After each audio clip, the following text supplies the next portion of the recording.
Donc, pour introduire le sujet, vous donner les vomissements au premier trimestre de la grossesse sont des manifestations fréquentes et un motif de consultation fréquent, que ce soit en urgence ou en dispensaire, tout ça. Mais le problème, que parfois, ça risque d'être banalisé par les femmes en tenant compte, en tant que des signes sympathiques de la grossesse, comme parfois même par les soignants. Et la fréquence de ces nausées et des vomissements au cours de la première partie de la grossesse est estimée entre 50 et 75% des femmes enceintes, ce qui est un chiffre assez élevé. C'est pour cela qu'il faut toujours s'efforcer à rechercher une urgence chirurgicale. Les urgences chirurgicales qui peuvent être révélées par ces vomissements sont parfois difficiles à diagnostiquer au cours de la grossesse. Pourquoi? Pour plusieurs raisons. Parce que la plupart des symptômes peuvent être présents au cours de la grossesse, notamment les vomissements, les douleurs abdominales, les troubles de transit. La grossesse peut masquer certains signes, notamment, et peut modifier certains signes, notamment par les modifications anatomiques et hormonales, notamment la taille de l'utérus qui augmente au fur et à mesure de la grossesse. Parfois, les signes, le siège de la douleur peut se modifier. Les anomalies de bilan biologique qui sont fréquentes au cours de la grossesse, telles que l'hyperleucocytose, par exemple, qui est un signe assez classique, quelques perturbations de bilan hépatique. Et le quatrième problème posé par ces urgences chirurgicales et ces vomissements, c'est que le choix des explorations morphologiques peut être éliminé, notamment à cause de risques de rayonnement, des radiations ionizantes, risques donc fœtal. Donc, ce qui est important, c'est qu'il est impératif de ne pas passer à côté d'une urgence chirurgicale devant des vomissements, parce que le risque, bien sûr, est double. Le risque maternel, complications spécifiques chirurgicales et obstétricales, et aussi le risque fœtal, bien sûr, le risque de malformation fœtale, de souffrance, de retard de croissance, ainsi de suite. Donc, les causes sont multiples, mais les urgences chirurgicales, c'est pratiquement la même proportion que dans la population normale. L'appendicite aiguë reste la pathologie, donc l'urgence chirurgicale responsable de vomissements la plus fréquente, suivi des urgences biliaires, notamment la cholécystite aiguë, puis les occlusions intestinales aiguës et pancréatite aiguë. Bon, après, ça arrive les traumatismes abdominaux, mais ça n'entre pas dans le cadre de cet exposé. Pour toutes ces urgences, on voit qu'il y a toujours un risque materno-fœtal estimé entre 1 et 25% selon les séries et la pathologie. On commencera par l'étiologie la plus fréquente, l'urgence chirurgicale la plus fréquente, que ce soit au cours de la grossesse ou en dehors de la grossesse, ça reste l'appendicite aiguë. C'est toujours l'urgence digestive la plus fréquente. Sa prévalence au cours de la grossesse est estimée de 1 à 4 par 2000 femmes. Le diagnostic d'appendicite aiguë est plus difficile pendant la grossesse. La symptomatologie, parfois, elle est trompeuse, elle est fruste. Comme on a dit, les signes peuvent être masqués par les signes sympathiques de la grossesse et surtout le problème de cette appendicite aiguë que si elles ne sont pas prises en charge à temps et que le diagnostic n'est pas fait rapidement et que l'intervention n'est pas faite immédiatement, la perte fœtale peut atteindre des taux de 20 à 35%, qui est assez conséquent comme chiffre. Les signes cliniques. Au premier trimestre, l'utérus n'est pas augmenté de taille, donc ne sont pas généralement différents de celles observées chez la femme non enceinte. C'est pratiquement les mêmes signes. Les vomissements sont le signe le plus fréquent qui révèle l'appendicite aiguë chez la femme enceinte dans 87% des cas. Mais encore une fois, c'est un signe qui est peu spécifique, peu sensible pour le diagnostic. Le deuxième signe, c'est la douleur de la fosse iliaque droite, 80%, en sachant qu'au fur et à mesure que la grossesse avance, les signes, le siège de la douleur va surmonter. On retrouve au cours du deuxième, troisième trimestre, ça devient une douleur au niveau du flanc droit et ça en rapport bien sûr avec la taille de l'utérus. La fièvre, elle n'est pas constante, n'est observée que dans 50% des cas. Il ne faut pas attendre tant que l'installation d'une fièvre. Une défense de la fosse iliaque droite ainsi de rhopsie sont observés aussi dans 60 à 70% des cas. La biologie, là aussi, l'hémogramme est d'interprétation difficile en raison de l'hyperleucocytose qui est physiologique au cours de la grossesse. Une CRP élevée peut-être aide à étayer le diagnostic, mais la CRP peut être aussi normale. Donc là, tout ça pour insister sur la difficulté de faire le diagnostic de cette appendicite chez la femme enceinte au début de la grossesse. Pour ce qui est de l'exploration morphologique, l'échographie abdominale et abdominopelvienne reste l'examen de choix. C'est un élément déterminant, mais encore une fois, c'est un examen qui reste opérateur dépendant avec une sensibilité qui peut atteindre 50-50%, mais la spécificité, elle est aussi variable en fonction des séries de 33 à 92%. Elle peut montrer donc un appendice qui est visible, tuméfié à péristaltique. Elle peut mettre en évidence des signes indirects tels qu'un épanchement au niveau de la fosse iliaque droite, au niveau du cul-de-sac Douglas. Et surtout, elle permet d'éliminer quelques diagnostics différentiels, notamment quelques urgences gynécologiques ou autres. Si l'échographie n'est pas concluante et si le diagnostic reste difficile, le maître examen dans cette situation, notamment au premier trimestre, c'est l'IRM abdominal. Donc, la sensibilité, elle est de 100% pratiquement, avec une spécificité aussi assez importante, 94%. Mais comme vous savez tous, le grand problème de l'IRM, notamment en urgence en Tunisie, c'est la non-disponibilité. Donc, ce n'est pas un examen qu'on peut pratiquer donc, de façon courante. Le scanner abdominal, bien sûr, indiqué. On peut l'indiquer si l'IRM n'est pas disponible, mais là aussi, la sensibilité est assez importante, la spécificité. Mais le gros problème, c'est qu'il faut accepter les risques de l'irradiation pour le fœtus notamment. Et là, c'est le grand problème des scanners au premier trimestre et les radiations. Le traitement, là aussi, c'est le traitement chirurgical. Le seul traitement qui peut guérir bien sûr l'appendicite, c'est l'appendicectomie actuellement par voie cystoscopique, c'est le gold standard, en sachant qu'au cours de la première partie de la grossesse, il ne pose pas de problème important vu que la taille de l'utérus n'est pas très importante, donc on peut le faire sans aucun problème. Sinon, bien sûr, si la cystoscopie n'est pas disponible, elle est contre-indiquée pour une autre raison, une appendicectomie par voie classique, la voie de McBurney, peut résoudre le problème.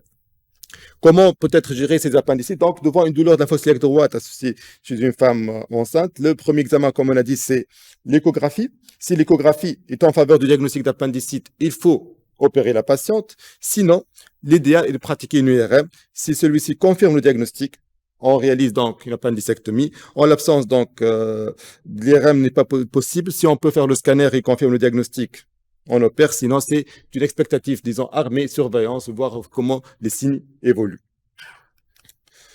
La deuxième type de pathologie qu'on peut observer au cours de qui est responsable de vomissement, c'est les pathologies biliaires. Et là, il faut dire que la prévalence de la lithiase biliaire au cours de la grossesse, elle est assez importante, de 3,5%. L'incidence des complications, elle est de 0,1%. C'est pas très important, certainement, mais c'est des complications qu'il faut penser. La première complication, c'est la cholécystite aiguë. 1 sur 1 600 cas jusqu'à 1 sur 10 000 cas femmes enceintes. La pancréatite aiguë. Pour l'angicolite aiguë, les kystes hydatiques du foie, pas de chiffre dans la littérature, donc c'est une pathologie assez rare. Il s'agit donc de la cholécystite aiguë, la deuxième urgence abdominale observée pendant la grossesse. Son incidence, comme on l'a dit, de 1 sur 1600 cas par femme enceinte. Étiologie lithiasique, c'est la plus fréquente.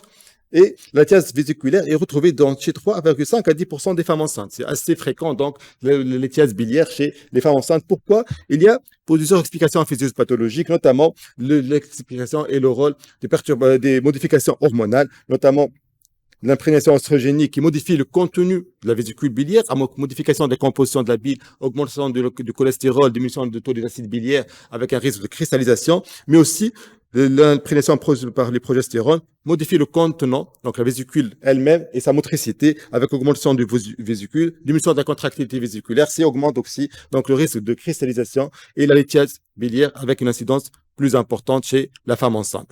Là aussi, les symptomatologies est quasi identique à celles retrouvées chez les femmes non enceintes. Bien sûr, des vomissements, des nausées, des douleurs de type biliaire au niveau des l'épocondroit avec les irradiations classiques à l'épaule droite et en interscapulaire, une dyspepsie, une intolérance aux graisses et des aliments, une fièvre, un signe de morphée à l'examen. Ça, il n'y a pas de grande particularité. Aussi, la biologie, je ne vais pas m'attarder trop, c'est l'hyperleucocytose et l'élévation de la CRP qui ne sont pas spécifiques. Et c'est pour les perturbations des bilans hépatiques, on peut les voir. Elles ne sont pas fréquentes au cours du premier trimestre physiologiquement, mais s'ils sont présentes, on doit toujours rechercher une migration calculeuse ou une élevée des tiers de la voie principale associée. Il faut toujours se rappeler que le lien est toujours, surtout au deuxième, troisième trimestre, une augmentation physiologique du taux de phosphatase alcaline. Donc, il faut faire attention à ce piège. L'échographie abdominale, c'est l'examen de choix.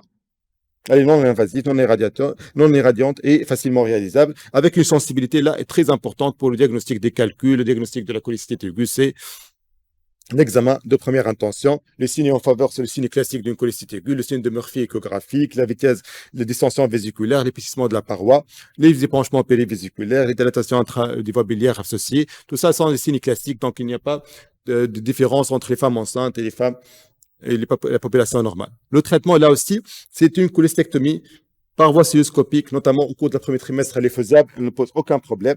Elle réduit le recours donc, aux traitements médicaux. Elle limite la récidive qui est de 40 à 90% selon le terme de la grossesse en l'absence de cholestectomie. Elle réduit bien sûr la durée d'hospitalisation parce que c'est des femmes qui consultent et reconsultent pour des vomissements, des douleurs de type biliaire et on les hospitalise 2-3 fois au cours de leur grossesse. Elle réduit surtout l'apparition des complications graves telles qu'un sepsis, une perforation, voire une péritonite aiguë. Pour la lithiase vésiculaire symptomatique, en dehors de la cholécystite, juste une parenthèse, jusqu'à récemment, l'étude conservatrice et de surveillance était la règle. On attend que la femme accouche, puis on l'opère dans de meilleures conditions. Mais actuellement, cette attitude est de plus en plus controversée, surtout quand elle est symptomatique, la lithiase vésiculaire. La plupart des équipes vont vers une attitude interventionnelle avec surtout le cours du premier et deuxième trimestre. Donc, ça permet de réduire la récidive de la symptomatologie. Bon, reste le risque, bien sûr, d'accouchement prématuré, des avortements. Mais actuellement, ce qui est recommandé, c'est la réalisation d'une cholestectomie au cours du deuxième trimestre, qui est le meilleur moment pour opérer ces patientes et le moins de risque donc de récidive et de complications. Et là, là c'est une étude américaine qui a comparé un peu le traitement conservateur versus une chirurgie pour ces femmes enceintes, litiase vésiculaire symptomatique. Et on retrouve que les symptômes se récidivent dans 60% des cas à peu près, en l'absence donc d'un traitement chirurgical qui est assez important, alors que pour tout ce qui est morbidité, tout ce qui est nombre de visites, tout ça, c'est légèrement donc diminué après un traitement chirurgical avec une différence significative. Pour les complications, notamment complications maternelles et fœtales versus le traitement conservateur versus le traitement radical, on retrouve que après traitement radical, il y a diminution nette de toutes les complications, notamment le risque à part les risques de complications d'accouchement prématuré qui est plus important en cas de traitement chirurgical, pour toutes les autres complications, il y a une nette diminution. Elles sont nulles, bien sûr, après donc traitement chirurgical. Donc actuellement, il faut opérer ce cholestite. Il n'y a plus donc de lieu de prévoir donc un traitement conservateur en matière de cholestite aiguë. Traitement conservateur radical, encore une fois, traitement médical, l'échec de 44%, et risque donc de récidive de la symptomatologie dans 5% des cas, et même risque d'évolution vers une angiocolite aiguë, qui reste une complication plus grave, ou vers une pancréatite aiguë. Et là, cette étude multicentrique, donc cette revue de la littérature, trouve que le risque donc d'accouchement prématuré, il n'est pas vraiment plus important après traitement chirurgical, il est de 58% après traitement conservateur. Et surtout, on voit que le risque de mortalité fœtale, elle est beaucoup plus importante après un traitement conservateur. Donc, ce qui implique donc réaliser cette chirurgie. Là aussi, c'est les mêmes résultats, donc pratiquement. Quelle voie d'abord actuellement? La laparoscopie ou la laparotomie. Comme on a dit, donc c'est actuellement la laparoscopie, elle est le gold standard, elle ne donne pas de morbidité, elle est faisable. Bon, moyennant quelques précautions, notamment au cours de la deuxième moitié de la grossesse, les positions, l'introduction d'autres cas doit être assez prudente, tout ça, pour ne pas blesser l'utérus, mais actuellement, elle est faisable. Donc, elle diminue le risque d'accouchement prématuré, le risque thromboembolique, le recours aux ontalgiques, les complications infectieuses et la durée d'hospitalisation. Donc, devant une cholestite aiguë, on peut tenter un traitement médical de première intention. C'est amélioration en traitement conservateur, mais on attend généralement le deuxième trimestre pour faire la cholestectomie. C'est le meilleur moment, comme on a dit, le moins de risques photomaternels. S'il n'y a pas d'amélioration, donc,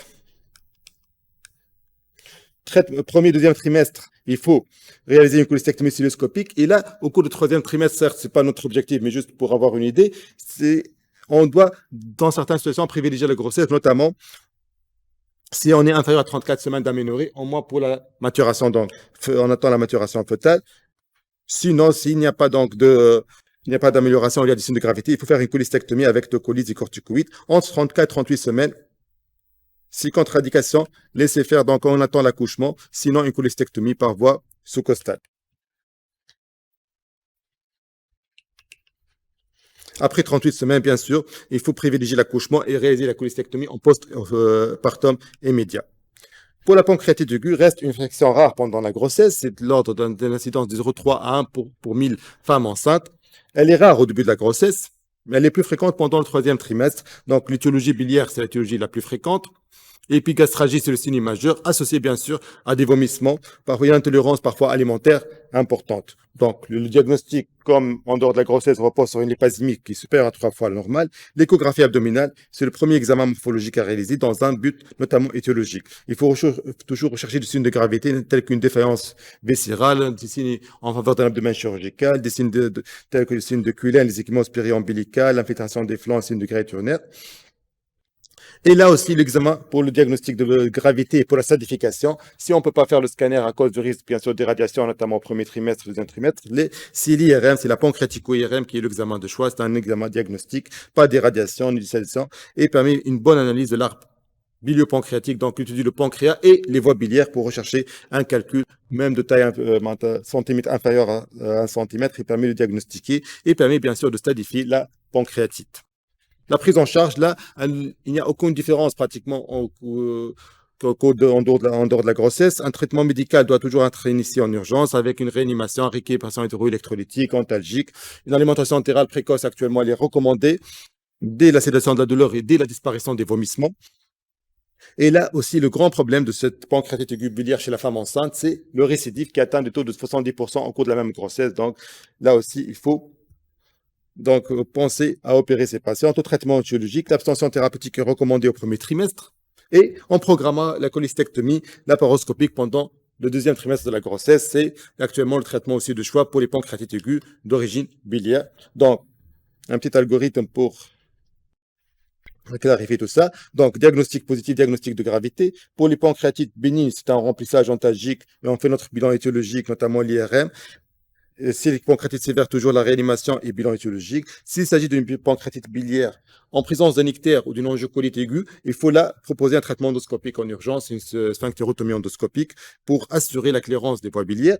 S'il n'y a pas d'ictère d'angiocolite, si on est au premier trimestre, on attend bien sûr le deuxième trimestre pour faire la cholestectomie. Pour le traitement troisième trimestre, il faut, si on a donc des signes en faveur d'une angiocolite, faire un traitement endoscopique. Sinon, une cholestectomie en postpartum avec un traitement conservateur dans un premier temps sera recommandé. La dernière pathologie dont je vais parler, c'est les occlusions intestinales aiguës. C'est la troisième cause des vomissements d'origine chirurgicale de la femme enceinte. L'incidence de 1 sur 1500 grossesses, à peu près.